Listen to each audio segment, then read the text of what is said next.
5 comportements qui nous éloignent des autres. Bonjour à toutes et à tous et bienvenue. Si vous ne me connaissez pas, je suis Esther Valentin, votre coach spécialisée en vie sentimentale. Et aujourd'hui, comme je vous l'ai déjà annoncé, je vais vous parler de 5 comportements qui nous éloignent des autres, qui nous éloignent d'avoir des relations saines et durables. Et quand je dis qui nous éloignent et à qui je vais m'adresser, je vais autant m'adresser à vous dans cette vidéo que je vais m'adresser à vous et à votre remise en question sur vos propres comportements pour comprendre quels sont les comportements qui vous éloignent des autres et donc vous éloignent de bonnes relations si c'est ce que vous recherchez pourtant, d'avoir des bonnes relations et vous rapprocher des autres, ou aussi à vous dans le cadre d'observateur de ces comportements de l'autre. Parce que, je ne cesserai de le dire, nous sommes des êtres sociaux. Nous avons besoin de nous entourer, nous avons besoin de vivre au contact des autres êtres humains, c'est comme ça qu'on apprend, c'est comme ça qu'on s'enrichit, c'est comme ça qu'on ressent aussi beaucoup d'émotions.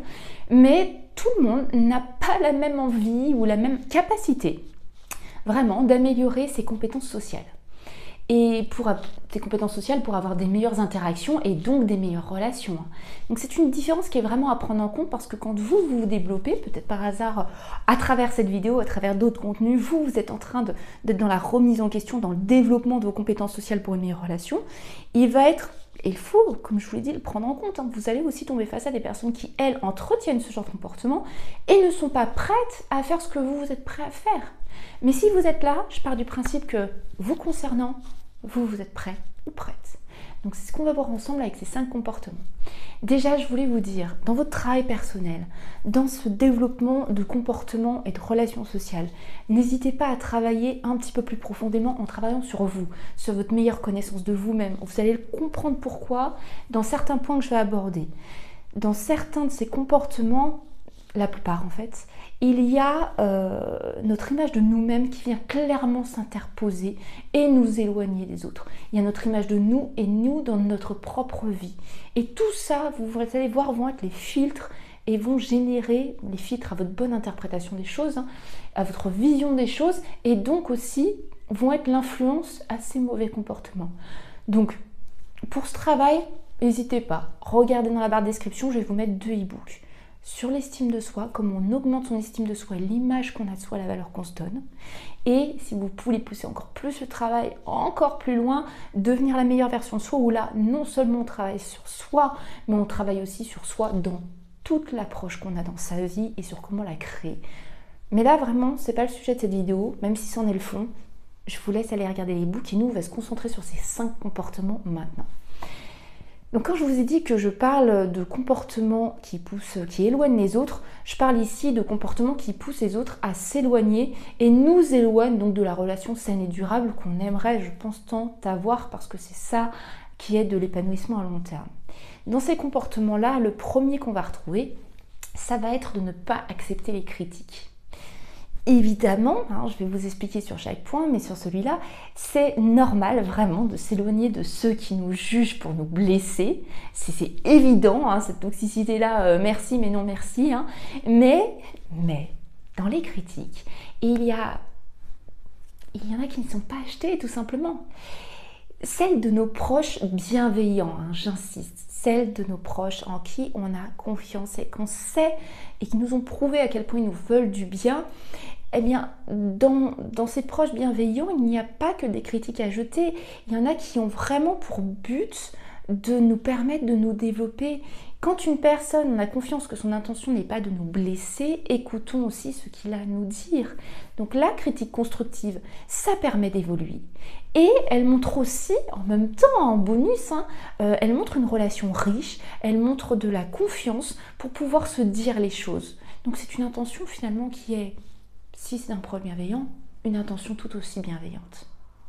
Donc ça, c'est un comportement qui éloigne. Si on n'accepte aucune critique, même celle qui pourrait nous permettre d'évoluer, on est en train finalement d'envoyer aux autres de « je veux que le bien ou que le positif, mais je ne prends pas tout le reste ». On ne sélectionne pas. Si vous voulez des relations sincères et profondes, il faut aussi faire face à la sincérité, à juste mesure comme je vous l'ai dit. Le deuxième comportement qui nous éloigne des autres, ça va être d'être susceptible. Vous allez voir, il y a un fil conducteur quand même, c'est très lié. Mais quand je parle là d'être susceptible, ce n'est pas seulement face à la critique, c'est d'interpréter pour soi et contre soi. tout ce qui est dit, tout ce qui est fait. Et là, ce n'est ni plus ni moins qu'une forme d'ego, et dans l'ego j'entends mes blessures personnelles. Mon ego est le cumul de mes croyances, le cumul de mes blessures personnelles, et c'est mon espèce de muraille de protection face au monde. Et c'est pas celle qui nous rapproche d'être le plus sain au monde. On a besoin d'un petit peu d'ego. Un petit peu juste des fois pour pas non plus se laisser bouffer partout. Mais quand l'ego a pris cet instinct de nous protéger, mais s'est bâti sur nos blessures, ça devient n'importe quoi. Et il nous fait tout interpréter. Pourquoi je dis de l'ego? Parce qu'en fait, ça va même être une forme d'égocentrisme. C'est très simple, quand on interprète tout pour soi et contre soi. Il a dit ça, je suis sûre que c'était pour moi. Alors que c'est une personne qui ne vous veut pas de mal. Imaginons dans cet exemple. Là, je vais vous dire une phrase qui est toute simple. Nous ne sommes pas le centre du monde. Le fait de tout prendre contre soi ou pour soi, ça nous montre à quel point on a une insécurité qui est déjà en nous et qui fait qu'on recherche des preuves de se sentir insécurisé constamment. Pensez-y, quelqu'un de susceptible, vous lui dites « Non mais, de toute façon, moi, les gens qui parlent comme ça, ça me fatigue. Tu dis ça pour moi ?» Non. Mais bon, maintenant que tu penses que c'est pour toi, je vais devoir me justifier, alors que j'avais juste dit quelque chose de naturel que je t'avais partagé. C'est fatigant, c'est épuisant. Si on est tout le temps dans l'instinct d'anticiper que l'autre prenne les choses mal et contre lui, c'est pas une relation où on peut être soi-même, sincèrement. Donc être susceptible, c'est un comportement qui éloigne. On fatigue les gens. Le troisième comportement qui nous éloigne, ça va être également à base d'ultra-insécurité, c'est être jaloux ou être jalouse. Être jaloux, c'est un sentiment qui ne concerne pas l'autre. Parenthèse immédiate. Si vous êtes jaloux parce que l'autre personne tend à vous rendre jaloux, c'est-à-dire qu'il a ou elle a des comportements douteux qui vous mettent dans l'insécurité, c'est plus de la jalousie, c'est que votre corps, votre cœur, votre esprit, ce que vous voulez, est en train de vous signifier que ça ne vous convient pas et vous essayez d'aller dans le contrôle pour compenser au lieu de prendre soin de vous. Donc, je ne parle pas d'un contexte où l'autre vous rend jaloux. Je parle d'être jaloux de soi-même, ça vient de soi-même. Je suis quelqu'un à tendance jalouse, que ce soit en amitié, que ce soit en amour. Eh bien, ce sentiment, comme je vous l'ai dit, ne concerne pas l'autre, il n'est que le reflet de notre propre insécurité. La dégager sur l'autre, c'est juste, pas juste. On ne peut pas dégager notre insécurité sur l'autre. Vu que j'arrive pas à me gérer et vu que je me sens en insécurité, je vais te contrôler. Je veux que tu me rassures. Je vais implanter ce comportement dans notre relation. Il ou elle n'a rien demandé. C'est pas juste. Donc prendre ce recul sur le fait que je suis injuste envers quelqu'un qui ne me veut pas de mal et qui ne me met pas dans les conditions d'être jaloux ou jalouse. Qu'est-ce que j'attends de la relation? Qu'est-ce que j'attends de moi? Et qu'est-ce que j'attends qu'on pense de moi? Réfléchissez-y. Le quatrième comportement qui nous éloigne des autres, c'est d'être pessimiste et se placer en victime. Pessimiste et se placer en victime, qu'est-ce que je veux dire par là? L'amour et l'amitié, ça apporte vraiment un soutien hyper nécessaire pour les moments difficiles de la vie, parce qu'il y en a. Et d'être entouré d'amour, d'amitié, c'est vraiment, waouh, c'est génial, vraiment. Mais dans les moments difficiles, et ce soutien sera d'autant plus fort parce que vous n'en avez pas besoin H24 de votre vie. Donc ça, c'est ok. Mais se plaindre sans agir, tout voir du mauvais côté, ça vous affecte vous et en plus ça vous éloigne des autres. Ça ne vous permet absolument pas d'agir et de rebondir. Parce que dans cette négativité, on est juste en train de constater « Oh là là, mais non, ça va mal se passer. » On s'invente des prétextes pour rester dans notre bain de boue, là, négatif. Et on le dégage en plus sur les autres qui, quoi qu'ils vous disent « Mais si, vas-y, essaye, je te regarde, tu sais pas te regarder avec la bonne vision, tu as des compétences dingues. Oh non, non, non, je peux pas, vraiment. Et puis là, il m'a dit ça, et puis finalement... j'ai rien dit, mais j'y retourne et puis je dis rien. Et puis il faudrait que je fasse tous ces papiers, mais je sais que ça va être long. Mais comme ça me permettrait d'avoir les vacances de mes rêves. Ah oui, mais bon, non. Non, moi je me suis fatiguée moi-même. Je sais pas vous, mais là en quelques secondes je me suis fatiguée. Que ça arrive de se plaindre parce qu'on en a besoin, bien sûr. Je peux me plaindre de quelque chose, je peux chercher du soutien, je peux chercher de l'amour. Mais si c'est ma façon d'être H24, même dans les choses qui ne me méritent pas, si je me place dans une victime constamment, ce fonctionnement très sabotant pour moi-même déjà, est aussi un venin pour les autres. Mon propre venin devient le venin de mes relations.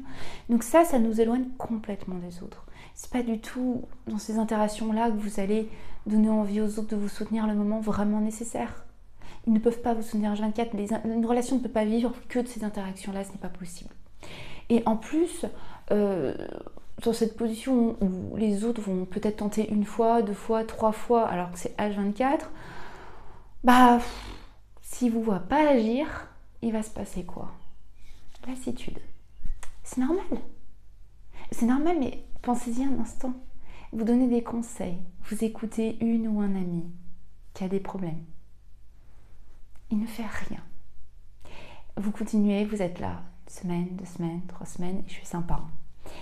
Et il ne fait rien, et ça tourne en boucle.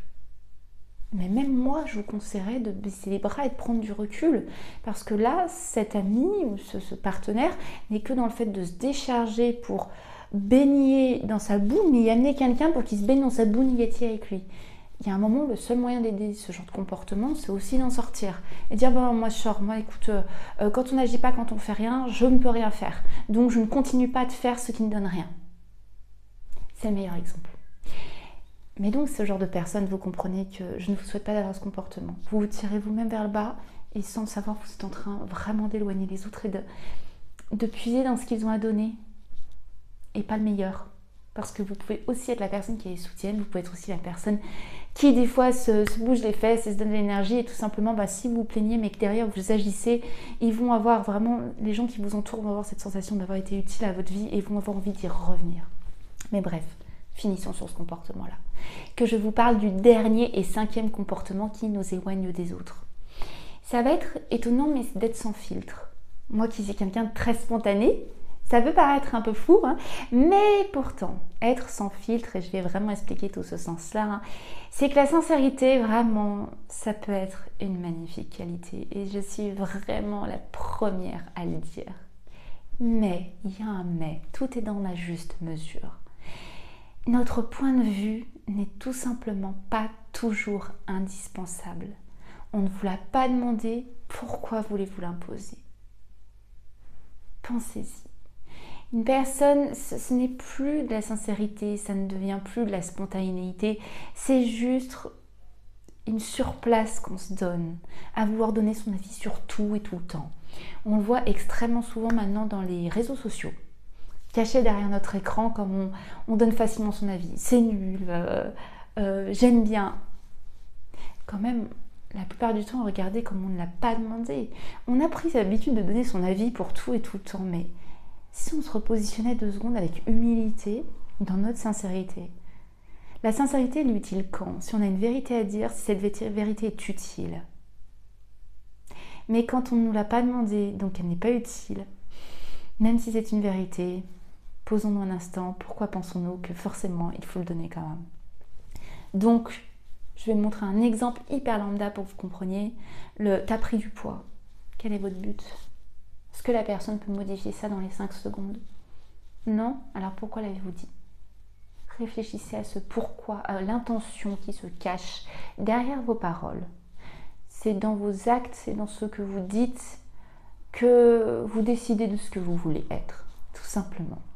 Donc j'espère que ces 5 comportements, je vous les résume, ne pas accepter les critiques, être susceptible, être jaloux, être pessimiste et toujours positionné en tant que victime et être sans filtre, vraiment. Ces 5 comportements ne nous rapprochent pas, ils nous éloignent. Donc si vous avez envie d'aller vers des relations beaucoup plus enrichissantes, beaucoup plus saines et déjà pour vous-même, si vous vous êtes reconnu dans ces comportements, je vous invite vraiment à les réévaluer, à vous réajuster pour vous mettre en accord avec ce que vous voulez construire comme relation autour de vous, à partir de vous. Comme je vous l'ai dit, j'espère vraiment que cette vidéo vous a plu. Si c'est le cas, n'hésitez pas à la liker. Et puis vous le savez bien, moi de mon côté, je ne vous lâche pas parce que je vous retrouve très très vite dans une prochaine vidéo. À très vite. Bye bye.